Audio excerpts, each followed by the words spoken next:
uang itu masuk dalam jaminan hari tua dan itu adalah uang dia.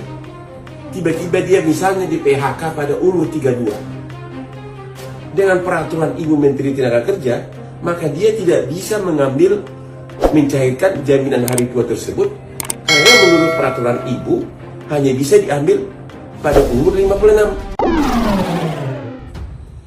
Halo Ibu Menteri Tenaga Kerja yang terhormat, perkenankan nama saya Dr. Hotman Paris yang sudah bekerja 36 tahun sebagai pengacara khususnya dalam bisnis internasional. Saya 10 tahun lebih bekerja sebagai asisten dari berbagai pengacara bule, tapi kemudian 10 tahun berikutnya saya bekerja sebagai pimpinan membawahi banyak pengacara bule. Dan selama puluhan tahun saya berpartner dengan Dr. Nono Anwar Makarim, doktor hukum dari Harvard Law School yang adalah bapaknya Nadiem Makarim, Menteri Pendidikan kita. Dan kemudian saya bertahun-tahun bekerja sebagai lawyer di kantor pengacara terbesar di Australia, Sydney, yang jumlah pengacaranya 700 orang. Inti pokoknya adalah Ibu Menteri, dalam membuat peraturan harus dipikirkan nalar abstraksi hukum dan keadilan. Coba renungkan, si buruh, si pekerja yang bekerja 10 tahun, tiap bulan gajinya sebesar 2% dipotong untuk dimasukkan dalam jaminan hari tua, ditambah dengan 3,5% dari majikan. 10 tahun lebih uang itu masuk dalam jaminan hari tua dan itu adalah uang dia. Tiba-tiba dia misalnya di PHK pada umur 32. Dengan peraturan Ibu Menteri Tenaga Kerja, maka dia tidak bisa mencairkan jaminan hari tua tersebut karena menurut peraturan Ibu hanya bisa diambil pada umur 56. Di PHK umur 32, dia harus menunggu 24 tahun untuk mencairkan uangnya sendiri. Di mana keadilannya, Bu? Di mana keadilannya? Itu kan uang dia.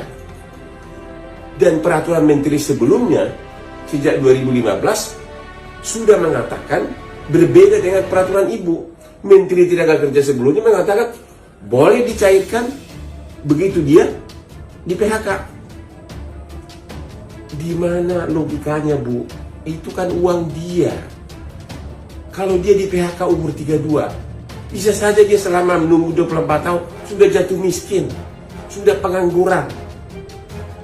Ya, lagi pula kalau memang ada undang-undangnya yang selaras dengan peraturan Ibu, harusnya segera undang-undang itu dirubah agar berkeadilan. Karena dari segi abstraksi hukum manapun, dari segi nalar hukum apapun, tidak ada alasan untuk menahan uang orang lain yang adalah keringat dari si buruh. Ada alasan mengatakan, kan orang kalau di PHK banyak jaminannya. Memang ada berbagai jaminan, ya, ada JKP dan sebagainya. Tapi berapa bulan sih uang itu cukup untuk membiayai hidup dan keluarganya? Terlepas daripada alasan apapun, karena itu adalah uang dia, nggak ada alasan apapun untuk menahan uang tersebut, apalagi misalnya sampai menahan puluhan tahun.